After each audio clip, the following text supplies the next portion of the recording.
أعوذ بالله من الشيطان الرجيم بسم الله الرحمن الرحيم الحمد لله وحده والصلاة والسلام على من لا نبي بعده أما بعد السلام عليكم ورحمة الله وبركاته İngilizce Kur'an-ı Kerim derskininki 10. kısmına geldik.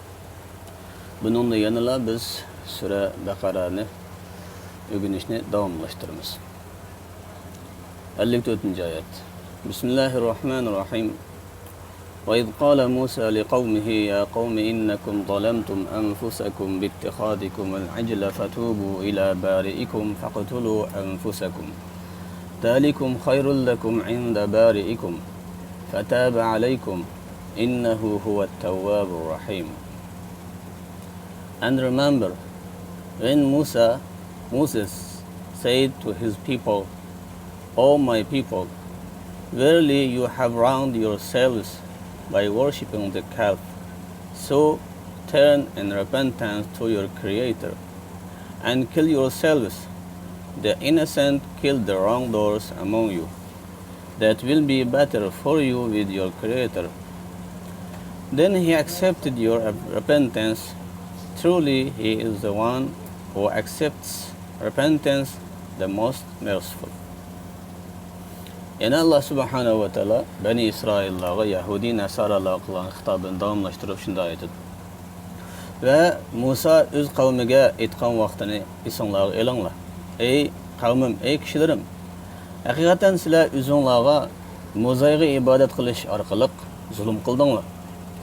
Şuna sizlerinin yaratıcılarına tevbede kaytınlar. Yani Allah'a tevbe kılınlar. Ve özünlerini öldürünler. Yani günahsız kişi aranlardaki zalimlarni, günah ötküzgenlerini öldürsün.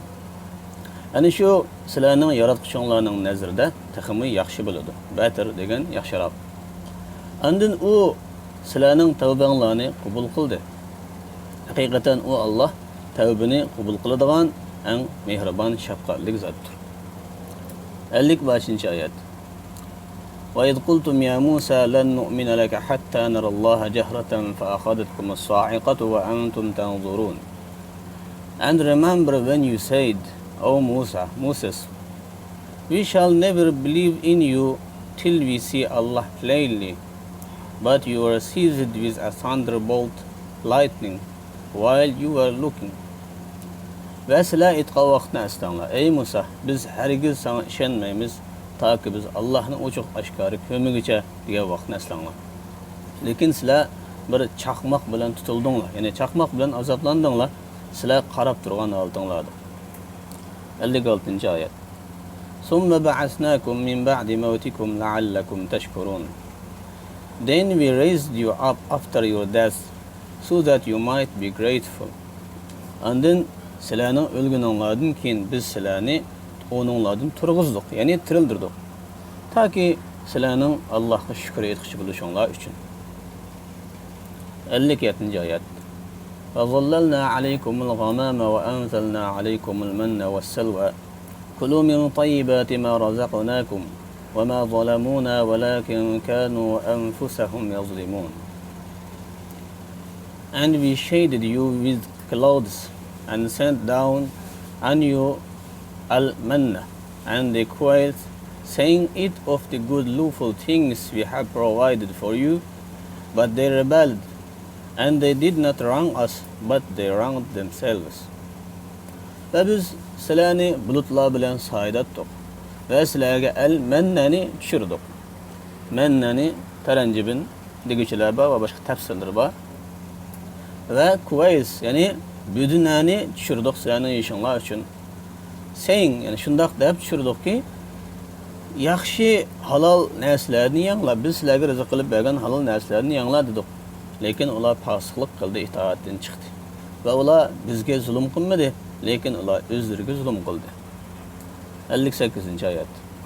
وَإِذْ قُلْنَا دُخُلُوا هَذِهِ الْقَرْيَةَ فَكُلُوا مِنْهَا حَيْثُ شِئْتُمْ رَغَدًا وَادْخُلُوا الْبَابَ سُجَّدًا وَقُولُوا حِطَّةٌ نَغْفِرْ لَكُمْ خَطَايَاكُمْ وَسَنَزِيدُ الْمُحْسِنِينَ. And remember when we said, enter this town, Jerusalem, and eat bountifully therein with pleasure and delight wherever you wish. and enter the gate in prostration or bowing with humility, and say, "Forgive us, and we shall forgive you your sins, and shall increase the reward of the good doers." Ve biz aytgan vaqtni eslanglar, bu yeziga kiringlar. Yani Yerusalim, Beytul Muqaddas kiringlar ve onunda keng taşa xushallik, xursandlik bilan yanglar sizlar xalagan joyinglarda. Yani arzu qilgan joyinglarda yanglar. Ve darvozadan sajda qilib kiringlar. Yoki nihoyat xorliq, kamtarlik bilan egilgan holatda kiringlar. Ve bizni kechirgin danglar. Ve biz sizlarga sizlarning gunohlaringizni kechiramiz ve yaxshilik qiluvchilarning mukofotini ziyoda qilib ko'paytib beramiz dedik. فبدل الذين ظلموا قولا غير الذي قيل لهم فأنزلنا على الذين ظلموا رجزا من السماء بما كانوا يفسقون. But those who did wrong changed their word from that which had been told to them for another. So we sent upon the wrongdoers rejizan, a punishment from the heaven because of their rebelling against Allah's obedience. Tafsir at-Tabari. Lekin zulm qilgan kishilar so'zni ularga aytilgan so'zdan boshqaga o'zgartdi. Shunga biz zulm qilgan kishilarning ustiga azob tushirdik. Ya'ni osmondan azob tushirdik. Ularningki Allohning itoatiga qarshi fosiqlik qilib, Allohning buyrug'idan chiqqanligi uchun biz ularga azob tushirdik. Mana 59-oyat shundan bilan tamom bo'ldi. Oxirida biz yangi so'zliklarni o'rganib o'taylik. Wrong, zulm qilmoq. Yani wrong degan xatolashmoq yoki zulm qilmoq degan ma'nolarda keladi. Innocent, gunohsiz. Plainly, ashkora. Seized, tutmoq. Raised, ko'tarmak. Shaded, soydatmoq. Quails, buduna. Jerusalem, Beytul Muqaddas. Bountifully, keng tasha. Humility, xorliq yoki kamtarlik. Reward, mukofot. Shuning bilan bugungi darsimiz shu yerda oxirlashdi. Alloh subhanahu va taolo kelarki darsimizni yana davomlashtirishni nasib qilsin. Alloh subhanahu va taolo shu bilgan anglaganlarimizdan Alloh o'zi manfaatlantirsin. Alloh shu Qur'oni Karimning nuri bilan foydalanishga har birimizni muyassar qilsin. Assalomu alaykum va rahmatullohi va barakatuh.